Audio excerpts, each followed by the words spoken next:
岗位裁撤了。裴会长听到这番话，心里顿时咯噔一声，连忙紧张地追问：陈会长，咱们这么大的部门，对接咱们全省的文艺工作，好好的岗位还能说撤就撤了？陈会长在电话那头感慨道：正是因为部门太大，所以才要精简瘦身啊，我也没有办法。说罢，他不想继续跟裴会长讨论下去，于是便道：老裴啊，这件事情实在抱歉，你呢也不用太着急，先在书画协会再主持一段时间工作，如果有新的机会，我肯定第一时间告诉你。裴会长人精一样，自然明白陈会长的意思，心里虽然很是郁闷，但还是非常客气地说道：好的好的，陈会长，这件事真是辛苦您了，有什么消息还请您第一时间告诉我。没问题，陈会长爽快地答应下来，随后便道：行了老裴，我先不跟你说了，咱们有时间见面再聊。好的，陈会长再见。再见。挂了电话，裴会长心里十分恼火，自己马上都准备去新单位履新了，哪想到临到跟前新岗位竟然才撤了。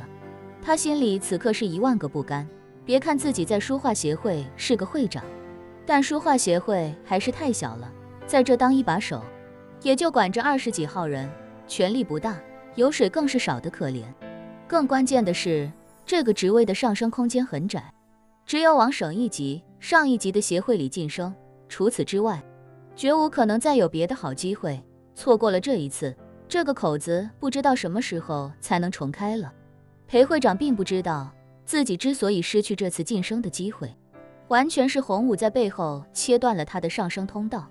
而叶晨除了要断了他的上升机会，还打算让他再想办法把萧长坤弄回书画协会。此时在开车从机场回家的路上，萧长坤有些没底地问叶晨道：好女婿，你现在跟洪五爷关系是不是走得没那么近了？要是你开口找他帮我运作这件事情，还好使不？叶晨随口道：以前他老找我看风水，也找我帮别人看，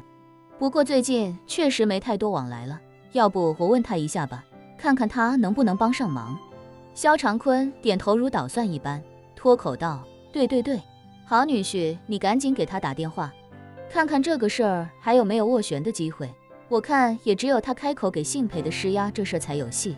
好，我问问他。叶晨说着，便拿起手机给洪武打了个电话。电话一通，洪武便在电话那边十分恭敬地说道：叶大师您找我。叶晨嗯了一声，故意道：对了，洪先生，我想找你帮个忙，不知道你方不方便？坐在后排的萧长坤赶紧探着身子凑过来，低声说道：好女婿，快开免提。叶晨相信洪武肯定能听出端倪，也不怕他说错话，便直接打开了扬声器。洪武一听叶晨叫自己洪先生，就知道他现在说话肯定不是那么的方便，身边必然还有其他人，于是便也十分配合的笑着说道：叶大师，咱们两个是什么关系？你有事找我尽管开口，我能帮忙的肯定全力以赴。洪武这话一出，萧长坤的脸上立刻浮现出激动的神采。叶晨对着手机说道：其实也没有什么大事，就是我岳父的事情，前段时间从书画协会离职，这事儿你知道吧？洪武也听出了具体怎么回事，便开口道：这件事情我有所耳闻，好像听说是萧先生主动辞职了。萧长坤一听这话，有些愤愤不平地说道：洪武爷，我是萧长坤，我得跟您解释一下，并不是我主动辞职，而是姓裴的那个家伙给我下了个套，他骗我说让我假意辞职，我就发了一封辞职信，想走个形式，万没想到辞职信发出去，姓裴的顺势就给我批了，搞得我想反悔都没有机会，他简直就是无耻至极啊！洪武故作惊讶地说道：还有这种事儿？那是姓裴的确是有点过分了。萧长坤仿佛遇到知音，激动地说道：洪武爷，您说的太对了，他就是很过分，求您帮我做个主啊！洪武爽快地说道：萧先生你放心，那你是叶大师的岳父，那这件事情我肯定是当仁不让，你等着，我现在就给那个姓裴的打个电话，质问一下到底怎么回事。好好好。萧长坤听到洪武大包大揽，心里立刻舒坦不少，连忙道：那一切就拜托您了，五爷。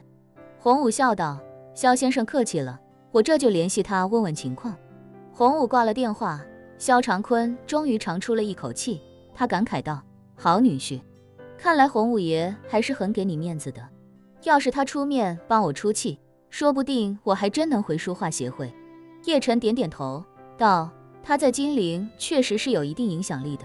既然他答应了，那这件事情就让他帮忙办一下吧，咱们能就等他的消息。萧长坤点头道，好，等着洪五爷的好消息。此时的洪武已经把电话打到了裴会长的手机上，之前裴会长要开掉萧长坤之前，专门找洪武的手机向洪武请示，那次便记下了洪武的手机号。这时候忽然接到他打来的电话，整个人都有些诧异。他虽然搞不懂洪武为什么要打电话给自己，但是他知道洪武社会地位高，影响力大，自己肯定不能怠慢，于是便赶紧接通了电话，恭敬地说道，五爷，您找我有什么吩咐？洪武一上来便语气不善地发问，姓裴的，我怎么听说你把萧长坤给开了？裴会长一听这话，心里顿时紧张起来，连忙解释道，五爷，上次我打电话给您汇报的时候，不是跟您说过这件事情了吗？是长坤他一时糊涂，确实闹出了一个不小的丑闻，搞得我压力也比较大。正好他发邮件主动辞职，我批了他的辞职请求，也确实是没办法。说着，裴会长生怕洪武找自己麻烦，赶紧又道，对了，五爷，那次关于要不要尽力保长坤，我征求过您的意见，您说跟您没关系，所以我才……洪武哪能听不出他话里的意思，立刻冷声质问，萧先生是你的同事兼朋友，你要不要保他问我做什么？我跟你又不熟。说罢，洪武又继续发难，而且我怎么听说的版本和你不太一样？我听说萧先生本来没有想过辞职，是你忽悠着他写的辞职信，他写了辞职信之后，你就翻脸不认人，真把他给开了，这事儿你怎么解释？